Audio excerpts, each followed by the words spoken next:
Nissan Almera tahun 2012. Kira first model Nissan Almera. Yang ni harga memang murah. Kita baru nak lepas 16,000 saja harganya. Tapi nak kena tengok condition dia betul-betul lah. Yang ni memang original lah. Untuk Nissan Almera dengan Toyota Vios, dengan Honda City, memang betul-betul Nissan Almera harga memang jauh lebih rendah dan berbaloi nak beli. Kalau untuk abang-abang, akak-akak yang bukan nak fan squad ataupun janji ada kereta yang berkualiti, saya boleh recommend Nissan Almera. Antara the best car you can buy and choose lah. Sebabnya model ni dia pakai 4-speed auto, dia belum pakai CVT gearbox, so tak ada problem. And then belakang dia pun cantik.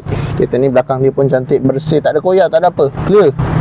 Memang clear. Yang ni kalau nak loan bank tak silap boleh lagi lah. Bank lah, apa yang kredit atau berjaya boleh lagi. Setahun ke 2 tahun lagi ni boleh. So harga kita nak jual baru 16. Tengok macam mana abang akak. Kalau nak berminat boleh WhatsApp saya 0177145604. Berminat boleh WhatsApp saya sekarang. For more detail, please call me now. Okay, Assalamualaikum warahmatullahi wabarakatuh dan salam sejahtera. Let's go, kita tengok dulu boot belakang, besar tak besar.